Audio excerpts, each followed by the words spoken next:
வணக்கம். திசைகளின் 10 மணி செய்திகள். முடிந்தது ஒரு யுகம், பிறந்தது புதிய சரித்திரம். தமிழகத்தின் ஒற்றை சூரியனாக ஜொலிக்கும் தளபதி விஜய்.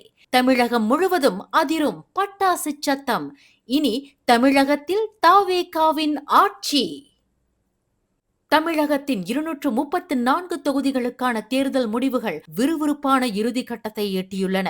தமிழக அரசியல் வரலாற்றில் இதுவரை கண்டிராத ஒரு மாபெரும் மாற்றமாக நடிகர் விஜய் தலைமையிலான தமிழக வெற்றி கழகமான தாவேகா தனிப்பெரும் கட்சியாக உருவெடுத்து ஆட்சியை பிடிக்கும் நிலைக்கு முன்னேறியுள்ளது. தாவேகா தலைவர் விஜய் தான் போட்டியிட்ட திருச்சி கிழக்கு மற்றும் பெரம்பூர் ஆகிய 2 தொகுதிகளிலும் பல்லாயிரக்கணக்கான வாக்குகள் வித்தியாசத்தில் மகத்தான வெற்றியை பெற்றுள்ளார். தமிழக முதலமைச்சர் மு.க. ஸ்டாலின் தான் போட்டியிட்ட கொளத்தூர் தொகுதியில் பின்னடைவை சந்தித்து தோல்வி அடைந்துள்ளது திராவிட முன்னேற்ற கழகத்தினரிடையே அதிர்ச்சியை ஏற்படுத்தியுள்ளது. இதுவரை 40 தொகுதிகளில் தாவேகாவின் வெற்றி உறுதி செய்யப்பட்டுள்ளது. மேலும் 67 தொகுதிகளில் முன்னிலையில் இருந்து வெற்றியை நோக்கி தொடர்ந்து முன்னேறி வருகிறது. பல ஆண்டுகளாக தமிழகத்தை ஆட்சி செய்த திமுக மற்றும் அதிமுக ஆகிய இரு கட்சிகளும் முன்னெப்போதும் இல்லாத வகையில் கடும் பின்னடைவை சந்தித்துள்ளன. தற்போதைய நிலவரப்படி திமுக மற்றும் அதிமுக ஆகிய கட்சிகள் தலா 30 இருந்து 45 தொகுதிகள் என்ற அளவிலேயே முன்னிலை பெற்றுள்ளன. இளம் வாக்காளர்கள் மற்றும் பெண்களின் ஆதரவுடன் மாற்றத்தை விரும்புவோம் என்ற முழக்கத்தோடு களம் இறங்கிய விஜய் அரசியல் விமர்சகர்களின் கணிப்புகளை பொய்யாக்கி ஒரு புதிய அரசியல் சக்தியாக தடம் பதித்துள்ளார். தற்போதைய நிலவரப்படி இன்னும் சில மணி நேரங்களில் தாவேகா தனிப்பெரும் கட்சியாக பெரும்பான்மையை நிரூபித்து நடிகர் விஜய் தமிழகத்தின் புதிய முதல் அமைச்சராக பதவியேற்பது உறுதியாகியுள்ளது. தமிழகம் முழுவதும் தாவேகா தொண்டர்கள் பட்டாசு வெடித்து தங்களது வெற்றி கொண்டாட்டங்களை தொடங்கிவிட்டனர். வரவிருக்கும் ஜொஹூர் மாநில தேர்தலில் எதிர்க்கட்சியான பரிகாத்தா நேஷனல் கூட்டணி மாநில சட்டமன்றத்தின் அனைத்து 56 தொகுதிகளிலும் போட்டியிட திட்டமிட்டுள்ளதாக அறிவித்துள்ளது. இதுகுறித்து ஜொஹூர் பிர்சாத்து தலைவர் ஷஹருடின் ஜமால் வெளியிட்டுள்ள தகவலில் பரிகாத்தா நேஷனல் மற்றும் அதன் கூட்டணி கட்சிகள் மாநில தேர்தலை எந்நேரமும் எதிர்கொள்ள தயாராக உள்ளன என்று தெரிவித்துள்ளார். இந்நிலையில் வேட்பாளர் பட்டியலானது இறுதி ஒப்புதலுக்காக கூட்டணியின் மத்திய தலைமையிடம் நேரடியாக சமர்ப்பிக்கப்படும் என்று அவர் இன்று கொத்தா இஸ்கண்டாரில் நடைபெற்ற செய்தியாளர் சந்திப்பில் தெரிவித்துள்ளார். இச்சந்திப்பில் அவருடன் மலேசிய ஐக்கிய ஜனநாயக கூட்டணியான மூடா தலைவர் அமீரா ஐஷா அப்துல் அசீஸ் கலந்து கொண்டார். மாநில தேர்தல்களில் பரிகாத்தானுடனான மூடாவின் கூட்டணி குறித்து எழுப்பப்பட்ட கேள்விக்கு அம்முடிவு இன்னும் இறுதி செய்யப்படவில்லை என்று அமீரா ஐஷா தெரிவித்துள்ளார்.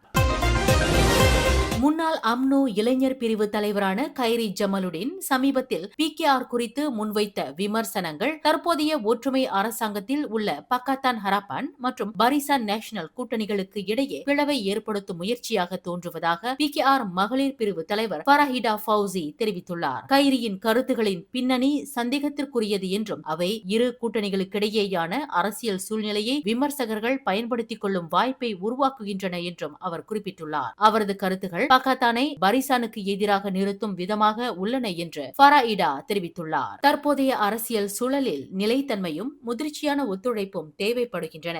எனவே இந்த நேரத்தில் இத்தகைய கருத்துக்கள் சரியானவை அல்ல என்று இன்று வெளியிட்ட அறிக்கையில் ஃபராயிடா குறிப்பிட்டுள்ளார்.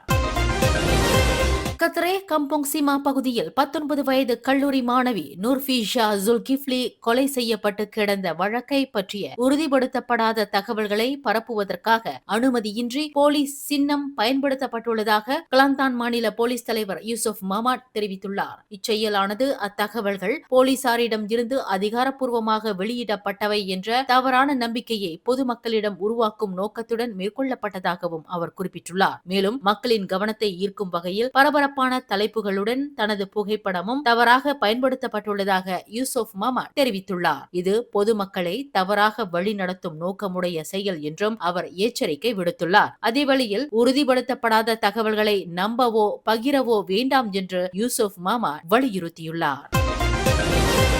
ஸ்லாங்கூர் சுல்தான் ஷரஃபுடின் இட்ரிஸ் ஷாவை அவமதிப்பதாக கருதப்படும் இணைய கேலி சித்திரம் தொடர்பாக இதுவரை மொத்தம் 280 போலீஸ் புகார்கள் பெறப்பட்டுள்ளதாக மாநில போலீஸ் தலைவர் சசிலி கஹார் தெரிவித்துள்ளார். கடந்த ஏப்ரல் 25ஆம் தேதி பதிவேற்றப்பட்ட இந்த கார்ட்டூன் குறித்து நாடு முழுவதும் பல தரப்பினரும் கடும் கண்டனம் தெரிவித்து தங்களது புகார்களை அளித்துள்ளனர். இது மிகவும் தீவிரமான தூண்டுதல் செயலாக கருதப்படுவதாக ஷசிலி கஹார் குறிப்பிட்டுள்ளார். இச்சம்பவமானது சமூக அமைதிக்கும் அரச மரியாதைக்கும் எதிரானதாக பார்க்கப்படுவதால் அதிகாரிகள் தீவிரமாக விசாரணை மேற்கொண்டு வருகின்றனர். இந்த விவகாரம் தொடர்பாக 1998ஆம் ஆண்டின் தகவல் தொடர்பு மற்றும் பல்லூடக சட்டம் பிரிவு 233, 1948ஆம் ஆண்டின் தேச நிந்தனை சட்டம் பிரிவு 41 மற்றும் 1955ஆம் ஆண்டின் சிறிய குற்றங்கள் சட்டம் பிரிவு 14 ஆகியவற்றின் கீழ் விசாரணை நடைபெற்று வருகின்றது. Sunshine Kids, the place where your kids shine, the fastest growing, award-winning, best preschool chain in the town. Welcome to our preschool where learning meets fun. Our preschool provides a nurturing environment for young learners to thrive. www.sunshinekids.com.my Kuala Lumpur Bukit Bintang பகுதியில் கடந்த வாரம் சனிக்கிழமை நடைபெற்ற rain rave நீர் இசை விழாவில் கத்தியை காட்டி அச்சுறுத்திய பின் 30 நாட்கள் மனநல பரிசோதனைகளுக்காக ஹாஸ்பிட்டல் பாக்யா உலுகிந்தா மருத்துவமனைக்கு அனுப்பப்பட்டுள்ளார். 27 வயதான ஷனன் அனி உய் இன்று நீதிமன்றத்தில் ஆஜர்படுத்தப்பட்டு பொதுமக்கள் கூடும் இடத்தில் சட்டவிரோத நோக்கத்திற்காக ஆபத்தான ஆயுதம் வைத்திருந்ததாக குற்றம் சாட்டப்பட்டார். இக்குற்றச்சாட்டு 1958ஆம் ஆண்டின் அரிக்கப்படும் மற்றும் வெடிக்கும் பொருட்கள் மற்றும் தாக்குதல் ஆயுதங்கள் சட்டத்தின் பிரிவு 6(1) கீழ் பதிவு செய்யப்பட்டுள்ளது. இக்குற்றச்சாட்டில் குற்றவாளி என நிரூபிக்கப்பட்டால் அதிகபட்சம் 2 ஆண்டுகள் சிறை தண்டனையும் பிறம்படி தண்டனையும் விதிக்கப்படலாம். சம்பவம் தொடர்பான மேல் அதிக விசாரணைகள் தொடர்ந்து நடைபெற்று வருகின்றன. தனது முன்னாள் கர்ப்பிணி மனைவியை கடுமையாக தாக்கி அவரை 5 ஆண்டுகள் கோமா நிலையில் வைத்த வழக்கில் குற்றவாளியாக தீர்ப்பளிக்கப்பட்ட வர்த்தகர் ஒருவருக்கு புத்ராஜயா அப்பீல் நீதிமன்றம் 14 ஆண்டுகள் சிறை தண்டனை விதித்துள்ளது. அரசு தரப்பின் தண்டனை அதிகரிப்பு கோரிக்கையை ஏற்றுக்கொண்ட நீதிமன்றம் இந்த தீர்ப்பை இன்று வழங்கியது. நீதிபதி அஸ்மான் அப்துல்லா தலைமையிலான 3 பேர் கொண்ட அமர்வு 43 வயதான ரோஸ்மைனி அப்துல் ரவுப் ஜஹீடா நோர்டின் குடும்பத்துக்கு 25,000 ரிங்கிட் இழப்பீடு வழங்கவும் உத்தரவிட்டுள்ளது. அந்த தொகையை செலுத்த தவறினால் கூடுதலாக 6 மாதங்கள் சிறை தண்டனை அனுபவிக்க நேரிடும் என நீதிமன்றம் தெரிவித்துள்ளது. மேலும் குற்றவியல் தீர்ப்புக்கு எதிராக ரோஸ்மைனி தாக்கல் செய்த மேல்முறையீடும் நிராகரிக்கப்பட்டது. இந்த வழக்கு நாட்டில் பெரும் கவனம் பெற்ற குடும்ப வன்முறை சம்பவங்களில் ஒன்றாக கருதப்படுகிறது.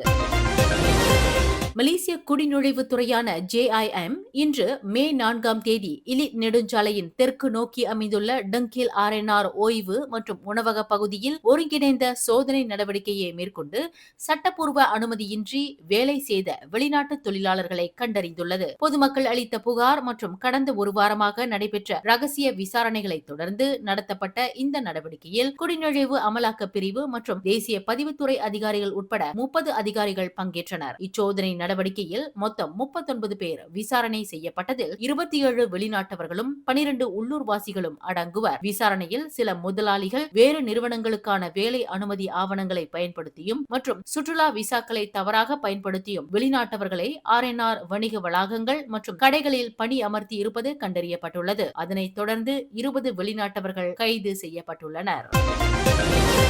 சபா சுங்கத்துறை மாநிலத்திற்குள் கடத்த முயற்சிக்கப்பட்ட சுமார் 305.722 கிலோகிராம் மெத்தபெத்தமின் போதைப் பொருளை பறிமுதல் செய்து பெரிய கடத்தல் முயற்சியை முறியடித்துள்ளது. பறிமுதல் செய்யப்பட்ட போதைப் பொருளின் மதிப்பு 15 மில்லியனை தாண்டுவதாக சபா சுங்க இயக்குநர் டாக்டர் அமர் தௌஃபிக் சுலாமான் தெரிவித்துள்ளார். உளவுத்துறை தகவலின் அடிப்படையில் கடந்த ஏப்ரல் 22ஆம் தேதி செப்பாங்கார் துறைமுகத்தில் பாட்கிளாங்கில் இருந்து வந்த கொள்கலன் ஒன்று சோதனைக்கு உட்படுத்தப்பட்டதாக அவர் குறிப்பிட்டுள்ளார். அச்சோதனையில் 15 பெட்டிகளில் மெத்தபெத்தமின் என சந்தேகிக்கப்படும் 305.722 கிலோகிராம் போதைப் பொருள் கண்டுபிடிக்கப்பட்டதாக அமர் தௌஃபிக் சுலாமான் இன்று நடைபெற்ற செய்தியாளர் சந்திப்பில் தெரிவித்துள்ளார். மேலும் விசாரணையில் இந்த போதைப் பொருள்கள் பானப் பொருட்கள் என குறிப்பிடப்பட்ட சரக்கு சீட்டு ஆவணங்களின் கீழ் மறைத்து அனுப்பப்பட்டதாக தெரியவந்துள்ளது. இச்சம்பவம் தொடர்பாக மேலதிக விசாரணைகள் தொடர்ந்து நடைபெற்று வருகின்றன.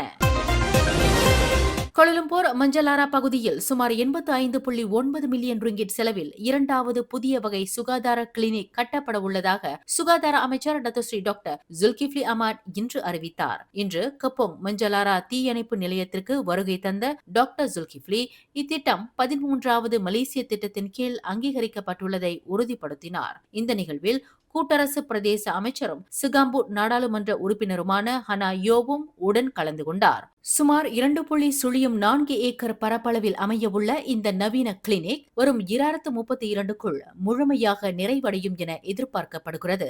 இதன் மூலம் சிகாம்போட், பத்து மற்றும் டமான்சாரா பகுதிகளை சேர்ந்த சுமார் 2,56,000 மக்கள் நேரடி பயன்பெறுவர் என்று அமைச்சர் விளக்கினார். ஒரே கூரையின் கீழ் வெளிநோயாளி சிகிச்சை, அவசர பிரிவு, தாய் சேய் நல மையம் மற்றும் பல் மருத்துவம் என பல்நோக்கு சேவைகளை வழங்க உள்ள இந்த கிளினிக் ஜின்ஜாங் மற்றும் பத்துமூடா போன்ற அருகிலுள்ள கிளினிக்குகளில் நிலவும் நெரிசலை குறைக்க பெரும் உதவியாக இருக்கும் என அமைச்சர் விவரித்தார்.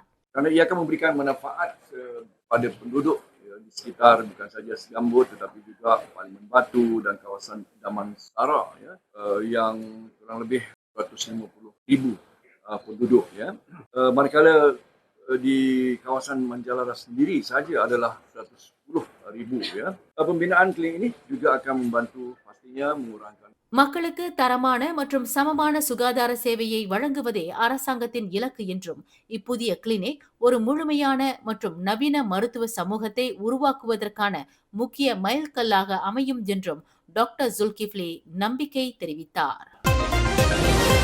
ஏர் ஏசியா எக்ஸ் பர்ஹாட் நிறுவனம் சுமார் 150 ஏர்பாஸ் A22 சுழியம் ரக விமானங்களை வாங்குவதற்கான ஒப்பந்தத்தை இறுதி கட்டத்தில் கொண்டு வந்துள்ளதாக தகவல்கள் வெளியாகியுள்ளன. இந்த ஒப்பந்தம் நிறைவேறினால் இந்த வகை விமானங்களுக்கு இதுவரை வழங்கப்பட்ட மிகப்பெரிய கொள்முதலாக அமையும் என்று கூறப்படுகின்றது. இந்த ஒப்பந்த அறிவிப்பு இந்த வாரத்திலேயே வெளியாகலாம் என்றும் கூறப்படுகின்றது. இருப்பினும் ஏர்பாஸ் SE வாடிக்கையாளர்களுடன் நடைபெறும் பேச்சுவார்த்தைகள் குறித்து கருத்து தெரிவிக்க மறுத்துள்ளது. அதேவேளை ஏர் ஏசியா இந்தியாவின் கட்டுப்பாட்டு பங்குதாரரான கேபிட்டல் ஏ பர்ஹாட் தரப்பும் இதுகுறித்து உடனடி பதில் அளிக்கவில்லை. இந்த கொள்முதல் ஏர் ஏசியா எக்ஸ் நிறுவனத்தின் நீண்டகால விரிவாக்க திட்டத்தின் முக்கிய பகுதியாக பார்க்கப்படுகின்றது.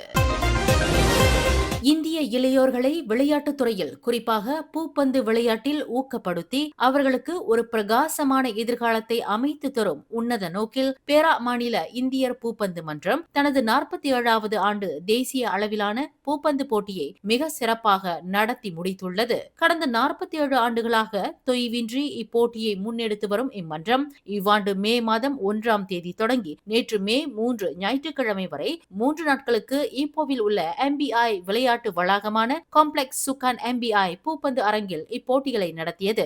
மன்றத்தின் தலைவர் N. லோகநாதன் தலைமையில் நடைபெற்ற இப்போட்டியில் நாடு முழுவதிலும் இருந்து சுமார் 800 இந்திய வீரர் வீராங்கனைகள் ஆர்வத்துடன் கலந்து கொண்டனர். சிறுவர்கள் முதல் பெரியவர்கள் வரை பல்வேறு பிரிவுகளில் நடைபெற்ற இப்போட்டி இந்திய சமூகத்தினரிடையே மறைந்துள்ள விளையாட்டு திறமைகளை வெளிக்கொண்டு வருவதற்கான ஒரு சிறந்த தளமாக அமைந்தது. விளையாட்டுத் துறையில் இந்திய சமூகத்தின் பங்களிப்பை உறுதிப்படுத்துவதுடன் இளைய தலைமுறையினரை நல்வழிப்படுத்தும் ஒரு முயற்சியாக இப்போட்டி தொடர்ந்து சாதனைகளை படைத்து வருகிறது. 2026ஆம் ஆண்டுக்கான பூப்பந்து போட்டியில் இரட்டையர் பிரிவில் ஸ்லாங்கூரைச் சேர்ந்த தர்ஷனா ஹரிடாஸ் இளவரசி ராஜு இணையர் சாம்பியன் பட்டத்தை வென்று வாகை சூடினர். என் பேரு தர்ஷனா ஹரிடாஸ். இவங்க என்னோட பார்ட்னர் பேரு இளவரசி ராஜு. நாங்கள் ஸ்லாங்கூர்லேருந்து வரோம். நாங்கள் உமன்ஸ் டபுள் சாம்பியன் எடுத்திருக்கோம் 2026க்கு. பின்ன எங்கள் பேரா இந்தியன் பேட்மிண்டன் டோர்னமெண்ட்டில் நாங்கள் சின்ன பிள்ளையிலேருந்து இந்த டோர்னமெண்ட் வந்து பார்ட்டிசிபேட் பண்ணுறோம். ஆனால் உமன்ஸ் டபுள் வந்து நாங்கள் இப்போ தான் செகண்ட் டைப் பார்ட் பண்ணி லாஸ்ட் இயர் வந்து எங்களுக்கு செமிஃபைனல் கிடச்சிது. திஸ் இயர் வந்து எங்களுக்கு ஃபைனல் சாம்பியன் கிடச்சிது. ஸோ எங்களுக்கு ரொம்ப சந்தோஷமாக இருக்குது. 12 வயதுக்கு உட்பட்டவர்கள் பிரிவில் கோலாலம்பூரைச் சேர்ந்த சச்சி நாகேந்திரன் மகேந்திரன் ஒற்றையர் பிரிவிலும் இரட்டையர் பிரிவிலும் சாம்பியன் பட்டத்தை வென்று சாதனை படைத்துள்ளார். ஹலோ, என் பேர் வந்து சச்சி நாகேந்திரன். நான் வந்து 12 வயசு. இவர் வந்து என் அப்பா. அவர் பேர் வந்து மகேந்திரன். ஸோ நான் பேரா இந்தியனுக்கு வந்து நான் ஒரு 4 வாட்டி வந்திருக்கேன். அதில் வந்து 3 வாட்டி சாம்பியன் எடுத்து வந்திருக்கேன். ஸோ இந்த வருஷத்தில் வந்து சிங்கிள்லேயும் டபுள்லேயும் சாம்பியன் ஆகியிருக்கேன். நான் இப்போது வந்து கேல் ஸ்டேட் டீமுக்கு விளாடுறேன். நிறைய டோர்னமெண்ட்டில் வந்து நான் நிறைய சாம்பியன்லாம் எடுத்திருக்கேன். கிளாங்கில் விளாண்டுருக்கேன், பின்னங்கில் விளாண்டுருக்கேன். அதுலலாம் சாம்பியன் எடுத்திருக்கேன். ஸோ என் எதிர்கால ஆசை வந்து எனக்கு வந்து ஒரு நேஷ்னல் பிளேயர் ஆகணும், மலேசியாவுக்கு தாமஸ் கப்லாம் அதெல்லாம் மலேசியாவுக்கு கொண்டு வரணும், அதான் என் எதிர்கால ஆசை. தனது தந்தை முரளி மற்றும் குடும்ப உறுப்பினர்கள் பூப்பந்து போட்டியில் ஆர்வத்துடன் பங்கேற்பதால் தாமும் பூப்பந்து துறையில் கடந்த 7 ஆண்டு காலமாக பிணைத்துக் கொண்டதாக பினாங்கைச் சேர்ந்த திவ்யா முரளி தெரிவித்தார். ஹாய், என் பேர் திவ்யா, இது என் அப்பா முரளி. நான் 7 வருஷமாக வந்து விளாட்றேன். 3 வருஷம் நான் இந்த டோர்னமெண்ட்டில் விளாண்டுருக்கேன். 1 வருஷம் பிரான்ஸ் எடுத்திருக்கேன், 2 வருஷம் வந்து கோல்டு எடுத்திருக்கேன். நான் வந்து பினாங் ஸ்டேட்லேருந்து வரேன் from புக்கெட் Mina.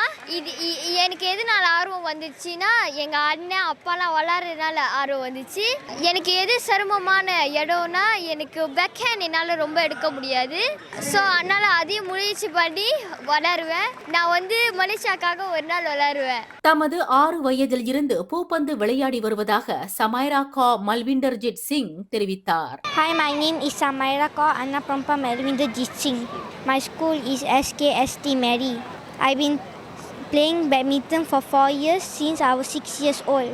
I play in Selangor, Kuala Lumpur, Perak and Indonesia for my self-development. பூப்பந்து விளையாட்டின் வாயிலாக நமது இளைஞர்களுக்கும் மகளிர்களுக்கும் நல்லதொரு எதிர்காலத்தை உருவாக்கி தருவதே பேரா மாநில இந்தியர் பூப்பந்து மன்றத்தின் நோக்கமாகும் என்று மன்றத்தின் தலைவர் என் லோகநாதன் தெரிவித்தார். இந்த வருடம் நாம் எதிர்பார்க்காத அளவுக்கு நல்ல ஒரு சிறந்த ஒரு போட்டியாக நிறைவேற்றது. இந்த போட்டியின் மூலம் என்ன எங்களோட முக்கியமான காரணம் என்றால் இளைஞர்களை நல்ல ஒரு இந்த பேட்மிண்டன் வழியா அவங்களுக்கு நல்ல ஒரு எதிர்காலத்தை உருவாக்கி கொடுக்க வேண்டியது எங்களோட முக்கியமான கடமையாக இருக்கின்றது. இந்த போட்டியின் மூலம் பல நல்ல விளையாட்டாளர்களை நாங்கள் கண்டு அறிஞ்சிருக்கின்றோம். தீனா மலேசியாவுக்கு விளையாண்டு கொண்டிருக்கின்றார்கள். அவர்கள் இந்த நமது பேரா இந்திய பூப்பந்து மன்றத்தின் 2008ஆம் ஆண்டு சிங்கிள்ஸ் சாம்பியனாக இருந்திருக்கின்றார்கள். அது மட்டும் இல்லாமல் இன்று லட்சணா, கிசோனா இவர்களெல்லாம் ஒரு நல்ல ஒரு நிலையில் வந்திருக்கின்றார்கள். லட்சணாவோட தகப்பனார் இன்று 5 ஃபைனல்ஸில் அவர்களோட விளையாட்டாளர்கள் இதில் இன்றைக்கு நல்ல சிறந்த முறையில் விளையாடி நிறைய பரிசுகளை பெற்றிருக்கின்றார்கள். வரக்கூடிய காலத்தில் 48வது அடுத்த வருடம் ஒன்றும் இதை விட சிறந்த முறையில் நாங்கள் ஏற்பாடு செய்யக்கூடிய ஒரு சூழ்நிலை இருக்கின்றது என்று கூறி ஒவ்வொரு ஆண்டும் புதிய உத்வேகத்துடன் நடைபெறும் பேரா மாநில இந்தியர் பூப்பந்து போட்டி வெறும் விளையாட்டு போட்டியை தாண்டி இந்திய இளைஞர்களிடையே ஒற்றுமையையும் விடாமுயற்சியையும் வளர்க்கும் ஒரு களமாக திகழ்கிறது. 47 ஆண்டுகால இந்த நெடிய பயணம் வரும் காலங்களில் இன்னும் பல தேசிய மற்றும் அனைத்துலக தரத்திலான வீரர்களை உருவாக்கும் என்பதில் ஐயம் இல்லை. மேலும் செய்திகளை தெரிந்து கொள்ள கீழே இருக்கும் பெல் பட்டனை அழுத்துங்கள். உங்கள் மகிழ்ச்சியை வெளிப்படுத்த லைக் மற்றும் ஷேர் செய்யுங்கள். தொடர்ந்து திசைகளோடு இணைந்திருக்க சப்ஸ்கிரைப் செய்யுங்கள்.